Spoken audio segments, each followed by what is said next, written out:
வேந்தரின் உச்சிவேளை பகல் செய்திகளுக்காக பிரவீணா, கௌரி. முதலில் தலைப்புச் செய்திகள். 15வது நாளாக தொடர்கிறது நெடுவாசல் போராட்டம். 72 கிராம மக்களின் ஆலோசனை கேட்டு முடிவு என போராட்டக்காரர்கள் அறிவிப்பு.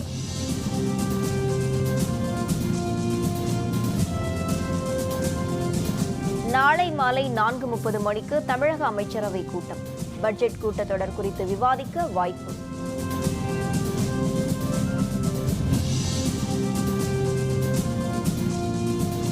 +2 தேர்வு தொடங்கியது. மொழி முதல் தாள் தேர்வு எளிது என மாணவ மாணவிகள் கருத்து.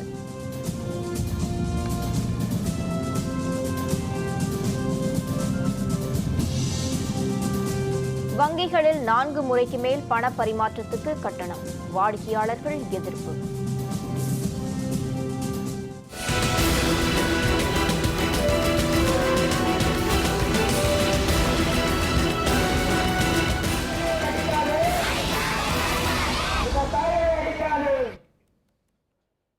நெடுவாசல் கிராமத்தில் இயற்கை எரிவாயு எடுக்கும் திட்டத்தை ரத்து செய்ய வலியுறுத்தி புதுக்கோட்டை மாவட்ட மக்கள் 15வது நாளாக இன்றும் போராட்டத்தில் ஈடுபட்டு வருகின்றனர். முதல்வர் கோரிக்கையை ஏற்று போராட்டத்தை கைவிடுவதா இல்லையா என்பது பற்றி 72 கிராம மக்களிடம் இன்று பிற்பகலில் ஆலோசனை நடத்திய பிறகு முடிவெடுக்க உள்ளது. இது தொடர்பாக நமது புதுக்கோட்டை செய்தியாளர் முத்து பழம்பதி தரும் விரிவான தகவல்களை இப்போது பார்க்கலாம். புதுக்கோட்டை மாவட்டம் நெடுவாசல் கிராமத்தில் இயற்கை எரிவாயு எடுப்பதற்கு எதிர்ப்பு தெரிவித்து அக்கிராம மக்கள் கடந்த 16ஆம் தேதி முதல் தொடர் போராட்டங்களில் ஈடுபட்டு வருகின்றனர். இந்நிலையில் வர்த்தக சங்கம் விடுத்த அழைப்பின் பேரில் நேற்று மாவட்டம் முழுவதும் கடையெடுப்பு போராட்டம் வெற்றிகரமாக நடந்து முடிந்துள்ளது. இதனிடையே தமிழக முதல்வர் எடப்பாடி பழனிசாமியை சந்தித்த இந்த கிராமத்தைச் சேர்ந்த 9 பேர் இன்று ஊர் திரும்பியுள்ளனர். இது குறித்து அவர்கள் கூறுகையில் தமிழக முதலமைச்சர் இந்த திட்டத்தை கைவிட முழு நடவடிக்கை எடுப்பதாகவும் இந்த திட்டத்தை ரத்து செய்வதாகவும் உறுதியளித்துள்ளார். எனவே இது குறித்து பகுதியில் உள்ள 72 கிராம மக்களை அழைத்து பேசி ஒரு ஆலோசனை கூட்டம் நடத்தி அதன் பின்பே இந்த போராட்டத்தை தொடர்வதா கைவிடுவதா என்று இன்று மாலைக்குள் முடிவு அறிவிக்கப்படும் என்று கூறியுள்ளனர்.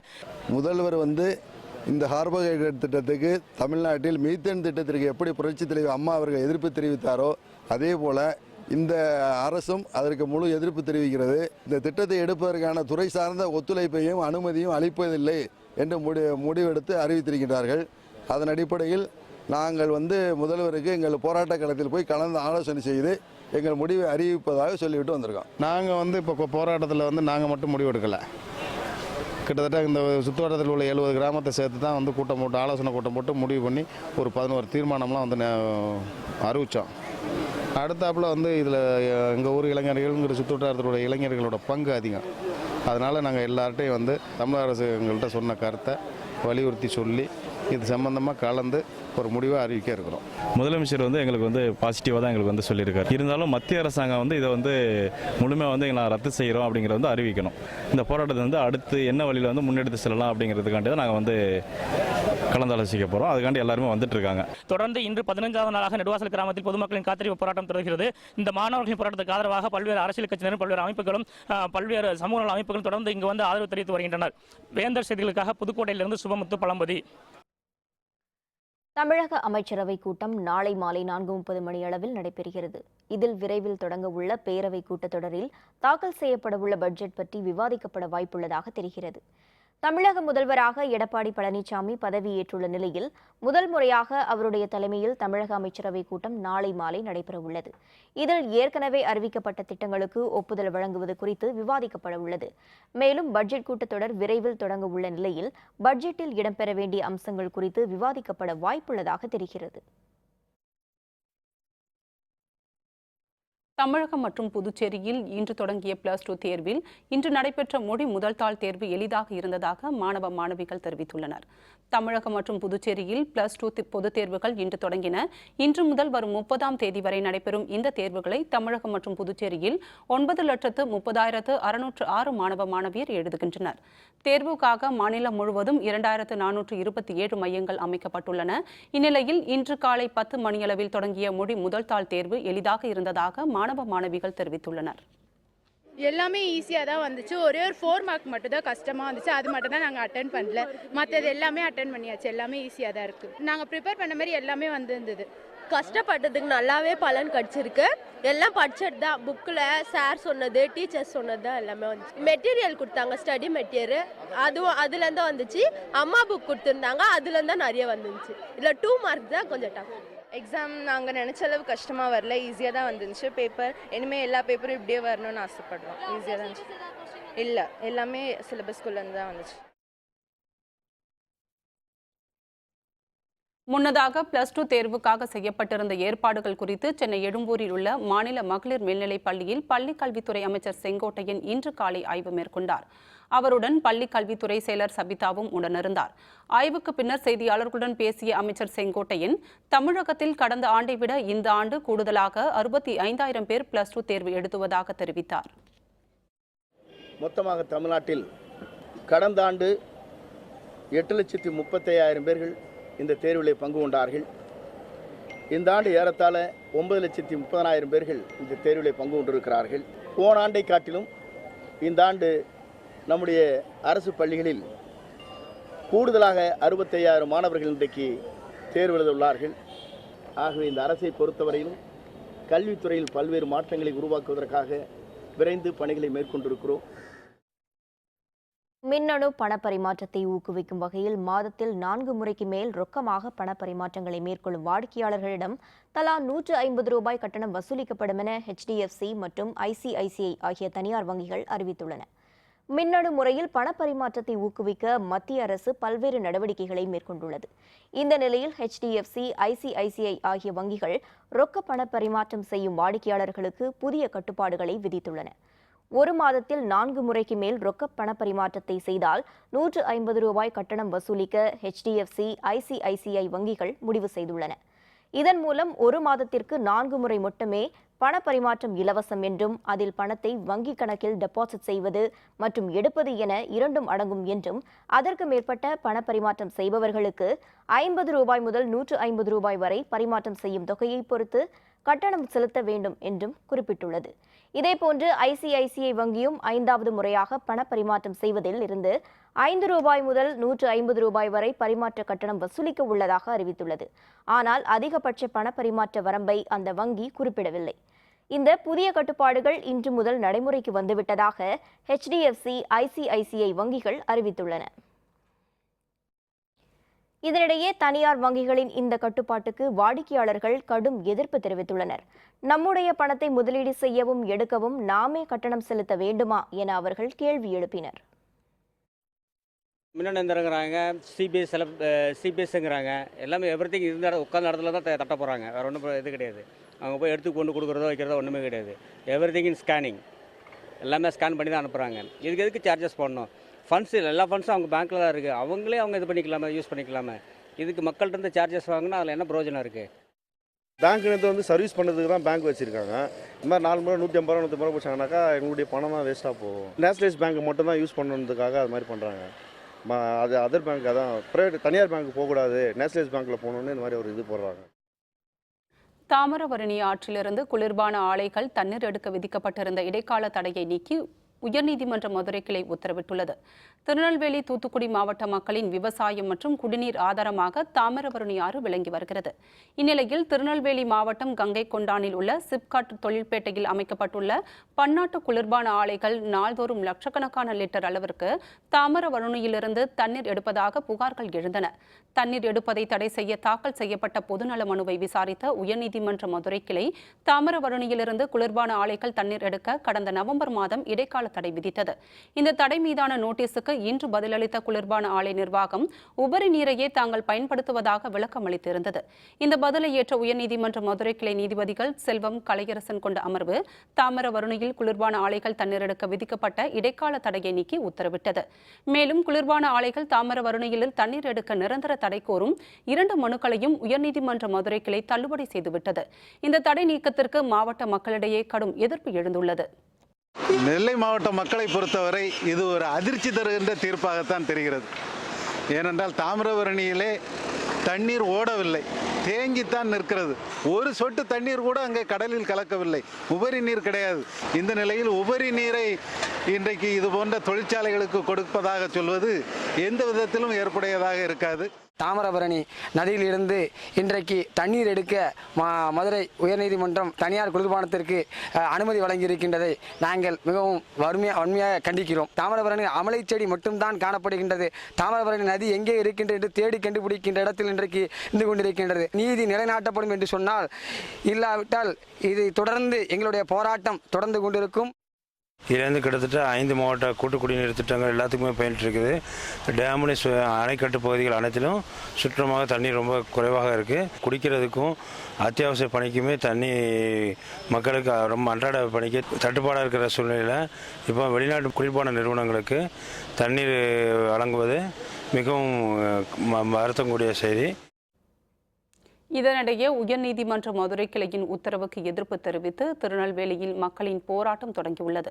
போராட்டத்தின் முதல் கட்டமாக இளைஞர்கள் மற்றும் மாணவர்கள் நெல்லை மாவட்ட ஆட்சியர் அலுவலகம் எதிரே உள்ள தாமிரபரணி ஆற்றில் இறங்கி போராட்டத்தில் ஈடுபட்டனர். குளிர்பான நிறுவனங்களுக்கு தடை விதிக்க கோரி அவர்கள் முழக்கம் எழுப்பினர்.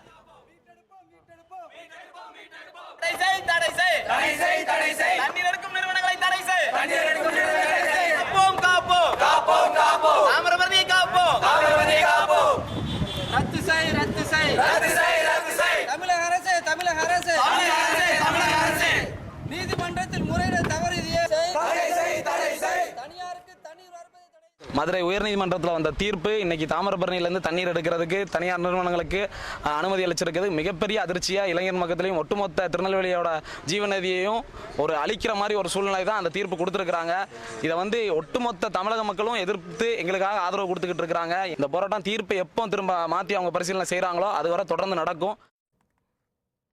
தாமிரபரணி ஆற்றிலிருந்து தண்ணீர் எடுக்க தனியாருக்கு விதிக்கப்பட்டிருந்த தடையை நீக்கி உயர்நீதிமன்ற மதுரை கிளை பிறப்பித்த உத்தரவு ஏற்புடையதல்ல என மார்க்சிய கம்யூனிஸ்ட் மாநில செயலர் ஜி ராமகிருஷ்ணன் தெரிவித்துள்ளார்.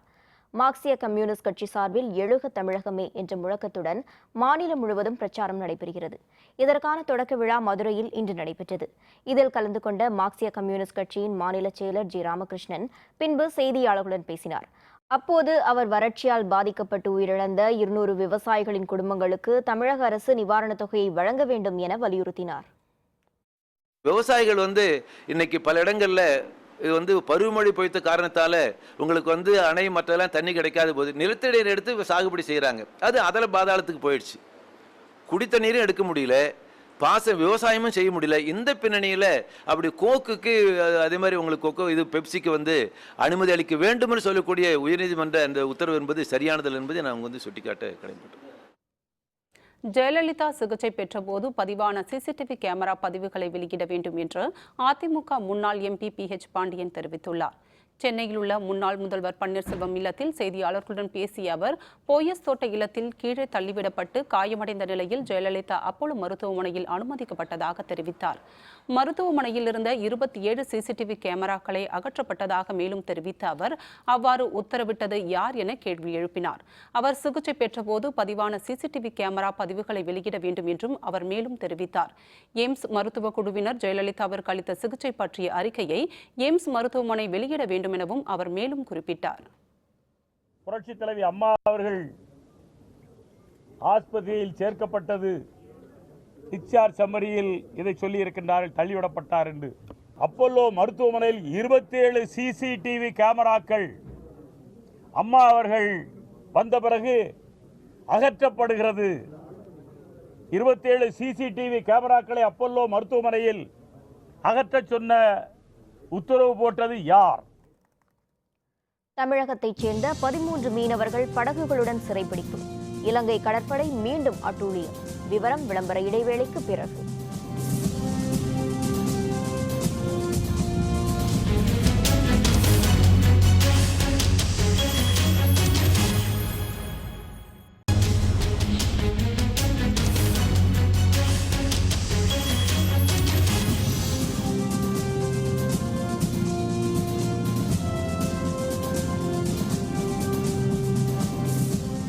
செய்திகள் தொடர்கின்றன. முன்னாள் முதல்வர் ஜெயலலிதா மரணம் குறித்து நீதி விசாரணையை வலியுறுத்தி பன்னீர்செல்வம் உண்ணாவிரதம் இருக்கப் போவதாக அறிவித்திருப்பது அரசியல் ஆதாயத்திற்காகவே என நவநீத கிருஷ்ணன் MP தெரிவித்துள்ளார். அதிமுக தலைமை கழக அலுவலகத்தில் நாடாளுமன்ற உறுப்பினர் நவநீத கிருஷ்ணன் செய்தியாளர்களுடன் பேசிய போது இதுகுறித்த வழக்கு நீதிமன்றத்தில் இருப்பதால் உண்ணாவிரதம் இருக்கப் போவதாக அறிவித்திருப்பது நீதிமன்றத்தை அவமதிக்கும் செயல் என குறிப்பிட்டுள்ளார். தான் மீண்டும் முதல்வராகுவதற்கு வாய்ப்பில்லை என்று தெரிந்தவுடன் மாண்புமிகு அம்மாவின் மரணத்தில் ஏதோ நடந்திருக்கிறது என்று கூறி இப்பொழுது அவர் உண்ணாவிரதம் இருக்கிறேன் என்று அறிவித்துள்ளார். எனவே அவருடைய உண்ணாவிரதம் என்பது சட்டப்படி தவறு, நியாயப்படி தவறு. அவர் போலியாக அம்மாவை பற்றி நீலிக்கண்ணீர் வடிக்கிறார். இது ஒரு நாடகமாட முயற்சிக்கிறார். ராமேஸ்வரம் அருகே நடுக்கடலில் மீன்பிடித்துக் கொண்டிருந்த 13 மீனவர்களையும் 2 விசைப்படகுகளையும் இலங்கை கடற்படையினர் இன்று அதிகாலை சிறைப்பிடித்து சென்றனர். ராமேஸ்வரம் மற்றும் நாகை கடல் பகுதியிலிருந்து நேற்று காலை 500க்கும் மேற்பட்ட விசைப்படகுகளில் 2000க்கும் அதிகமான மீனவர்கள் மீன்பிடிக்க சென்றிருந்தனர். இவர்களில் நாகை மாவட்ட அக்கரைப்பேட்டையை அடுத்த திடீர்பேட்டை பகுதியைச் சேர்ந்த கதிர்வேலுக்கு சொந்தமான படகில் 9 மீனவர்களும், ராமேஸ்வரத்தை சேர்ந்த 4 மீனவர்களும் கச்சத்தீவுக்கும் நெடுந்தீவுக்கும் இடையே கடல் பகுதியில் மீன்பிடித்துக் கொண்டிருந்தனர். அப்போது அந்த வழியாக ரோந்து பணியிலிருந்து இலங்கை கடற்படையினர் 13 மீனவர்களையும் கைது செய்தனர். எல்லை தாண்டி மீன்பிடித்ததாக வழக்கு பதிவு செய்து காங்கேசன் துறை கடற்படை முகாமிற்கு அழைத்து சென்று மீனவர்களிடம் விசாரணை நடத்தி வருகின்றனர். ஏற்கனவே இலங்கை வசம் 131 விசைப்படகுகளுடன் 31 மீனவர்கள் சிறைப்பிடிக்கப்பட்டு மீட்கப்படாத நிலையில் இலங்கை கடற்படையினரின் தொடர் சிறைப்பிடிப்பு சம்பவம் ராமேஸ்வரம், நாகை மாவட்ட மீனவர்களிடையே கொந்தளிப்பை ஏற்படுத்தியுள்ளது. இன்னைக்கு இலங்கை கடற்படை ராமேஸ்வரம் பகுதியிலையும் நாகப்பட்டினம் பகுதியிலையும் கடலுக்கு போன 2 படகையும் 13 மீனவர்களையும் கைது செஞ்சிருக்காங்க. இந்த சூழ்நிலை நீடிச்சுக்கிட்டே போனால் தமிழக மீனவர்கள் வாழ்வாதாரம் முழுமையாக பாதிக்கப்படுது. இந்த சூழ்நிலை 11ஆம் தேதி 12ஆம் தேதி கச்சத்தீவு திருவிழா நடக்க போகுது. திருவிழாவுக்கு போறோமா போகலையாங்கிற வருத்தமா தெரியுது எங்களுக்கு. தமிழக மீனவர்கள் முழுவதுமாக பாதிக்கப்படுறான். உடனே மத்திய மாநில அரசியல் தலையிட்டு இந்த படகுகளை மீனவர்களையும் விடுதலை செய்யணும் கேட்டுக்கிறோம். கோயம்புத்தூர், திருப்பூர் மாவட்டங்களில் விசைத்தறி உரிமையாளர்கள் மற்றும் ஜவுளி உற்பத்தியாளர்கள் மேற்கொண்டுள்ள காலவரையற்ற வேலைநிறுத்தம் காரணமாக 2 லட்சம் தொழிலாளர்கள் வேலை இழந்துள்ளனர். கழிவு பஞ்சை ஏற்றுமதி செய்ய மத்திய அரசு அனுமதி அளித்ததன் காரணமாக நூல் விலை கடுமையாக உயர்ந்துள்ளது. கோயம்புத்தூர், திருப்பூர் மாவட்டங்களில் கழிவு பஞ்சு மூலம் ஜவுளி உற்பத்தி செய்யும் உரிமையாளர்கள் அதிக விலைக்கு நூலினை வாங்க வேண்டிய கட்டாயத்திற்கு தள்ளப்பட்டுள்ளனர். இதன் காரணமாக ஏற்றுமதி சந்தைகளில் ஜவுளி ரகங்களுக்கு உரிய விலை கிடைக்காததால் கடும் நஷ்டம் ஏற்பட்டுள்ளது. எனவே கழிவு பஞ்சை ஏற்றுமதி செய்வதற்கு மத்திய அரசு தடை விதிக்க வேண்டும், விற்பனை வரியை 4% 2% குறைக்க வேண்டும் என்பனவற்றை வலியுறுத்தி நேற்று முதல் விசைத்தறி உரிமையாளர்கள் உற்பத்தியை நிறுத்தியுள்ளனர். இதனால் கோயம்புத்தூர், திருப்பூர் மாவட்டங்களில் 3 லட்சம் விசைத்தறிகள் இயக்கப்படாமல் நிறுத்தி வைக்கப்பட்டுள்ளது. இத்தொழிலை நம்பியுள்ள 2 லட்சம் தொழிலாளர்கள் வேலை இழந்துள்ளனர். மத்திய அரசாங்கம் கழிவு பஞ்சை வெளிநாட்டுக்கு ஏற்றுமதி செய்வதை தடை செய்ய வேண்டும், உடனடியாக அதை தடுத்து நிறுத்த வேண்டும். அதை மத்திய அரசு தான் செய்ய முடியும், மத்திய அரசாங்கம் செய்ய வேண்டும். அப்படி செய்வதன் மூலமாக இந்த 2 லட்சம் தொழிலாளருடைய வாழ்க்கை பாதுகாக்கப்படும் என்பதை சிஐடி சார்பாக வலியுறுத்தி கூறுகின்றோம். தமிழகம் மற்றும் புதுச்சேரியில் +2 தேர்வு இன்று தொடங்கியது. முதல் நாளான இன்று மொழி முதல் தாள் தேர்வு நடைபெற்றது. தூத்துக்குடி மாவட்டத்தில் 65 தேர்வு மையங்களில் நடைபெற்ற +2 தேர்வினை 21,519 மாணவ மாணவியர்கள் தேர்வு எழுதினர். தேர்வினை கண்காணிக்க 150 ஆசிரியர்களை கொண்ட 17 பறக்கும் படைக்குழுக்கள் நியமிக்கப்பட்டிருந்தது. செயின்ட் மேரிஸ் மேல்நிலைப் பள்ளியில் நடைபெற்ற +2 தேர்வு மையத்தை மாவட்ட ஆட்சியர் ரவிக்குமார் ஆய்வு செய்தார். இந்த தேர்வுக்காக ஃப்ளையிங் ஸ்குவாட் 65 நிலைக்குழுக்களும், கல்வித்துறையிலிருந்து 6 மொபைல் பார்ட்டியும், வருவாய்த்துறையிலிருந்து 11 ஃப்ளையிங் ஸ்குவாட் டீம்களும் அமைக்கப்பட்டு சாரி ஆட்சியர்கள், வட்டாட்சியர்கள் அளவிலே ஃப்ளையிங் ஸ்குவாட் டீம்கள் இன்றைக்கு கண்காணித்துக் கொண்டிருக்கிறார்கள்.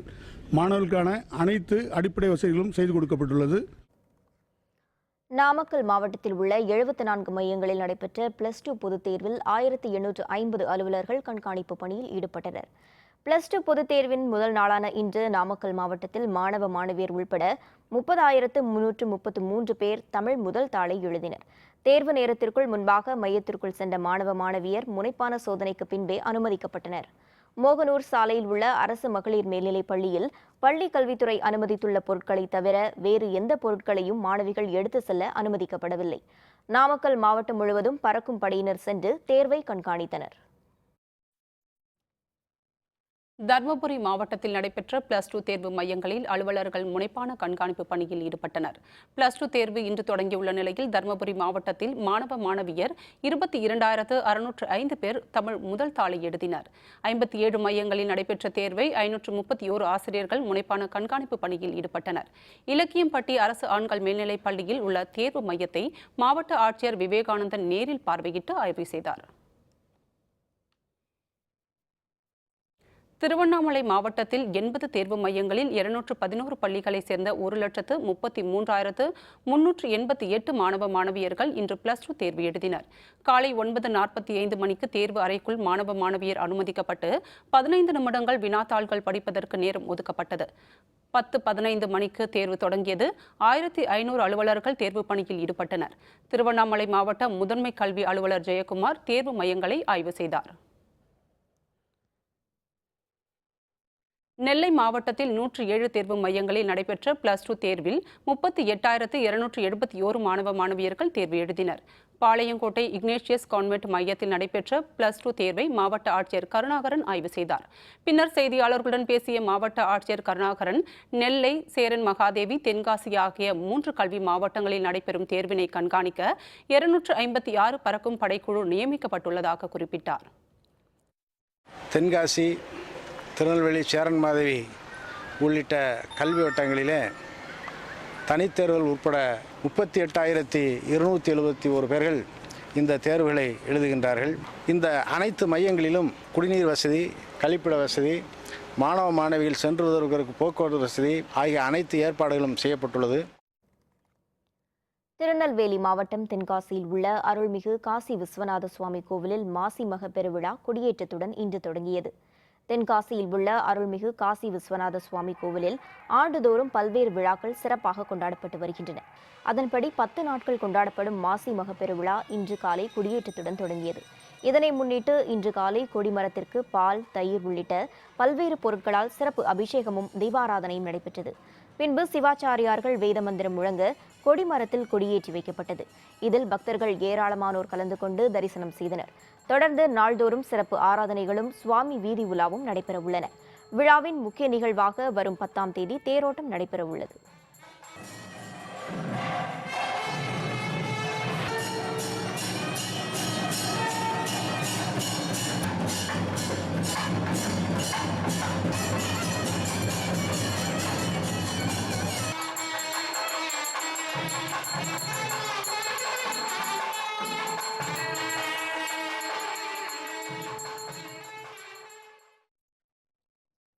ATP டென்னிஸ் தொடர், ஃபெடரர் அதிர்ச்சி தோல்வி. விவரம் விளம்பர இடைவேளைக்கு பிறகு.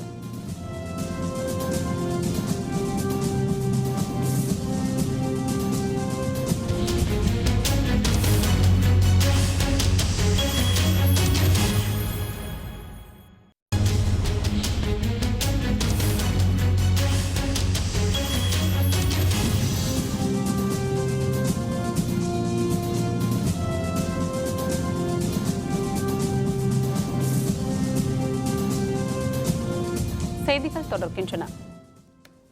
துபாயில் நடைபெற்று வரும் ATP டென்னிஸ் தொடரில் ரஷ்ய வீரரிடம் அதிர்ச்சி தோல்வியடைந்து ரோஜர் ஃபெடரர் போட்டித் தொடரில் இருந்து வெளியேறினார். துபாயில் நடைபெற்ற 2வது சுற்று போட்டியில் ரஷ்ய வீரர் ஈகெனி டோங்சேவை சுவிட்சர்லாந்தின் ரோஜர் ஃபெடரர் எதிர்கொண்டார். இதன் முதல் செட்டை 6-3 என்ற கணக்கில் ஃபெடரர் கைப்பற்றினார். இதனையடுத்து ஃபெடரருக்கு டோங்சே கடும் சவால் அளிக்க தொடங்கினார். கடும் போராட்டத்திற்கு பிறகு 7-6, 7-6 என்ற செட் கணக்கில் அடுத்தடுத்த செட்களில் வென்று டோங்சே அடுத்த சுற்றுக்கு முன்னேறினார். இதனால் அதிர்ச்சி தோல்வியடைந்த ரோஜர் ஃபெடரர் தொடரில் இருந்து வெளியேறினார்.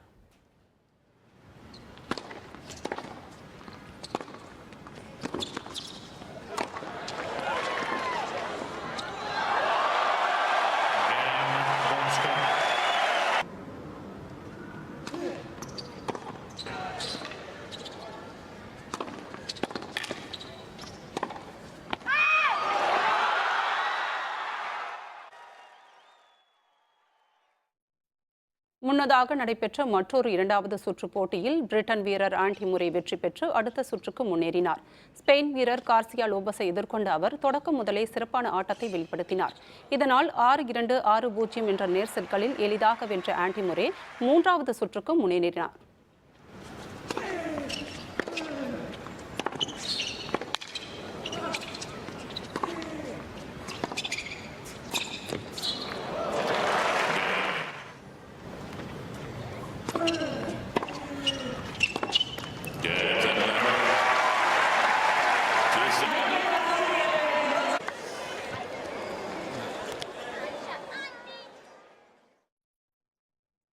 மீண்டும் தலைப்புச் செய்திகள். 15வது நாளாக தொடர்கிறது நெடுவாசல் போராட்டம். 72 கிராம மக்களின் ஆலோசனை கேட்டு முடிவு என போராட்டக்காரர்கள் அறிவிப்பு. நாளை மாலை 4:30 மணிக்கு தமிழக அமைச்சரவை கூட்டம். பட்ஜெட் கூட்டத்தொடர் குறித்து விவாதிக்க வாய்ப்பு.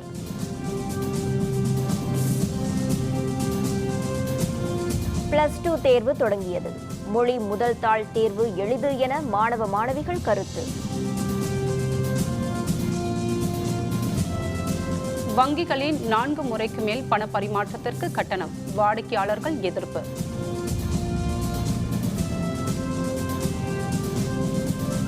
தாமிரபரணியில் தண்ணீர் எடுக்க தடை இல்லை என உயர்நீதிமன்ற கிளை உத்தரவு. எதிர்ப்பு தெரிவித்து திருநெல்வேலியில் மக்கள் போராட்டம். இத்துடன் வேந்தரின் உச்சிவேளை பகல் செய்திகள் நிறைவடைந்தன.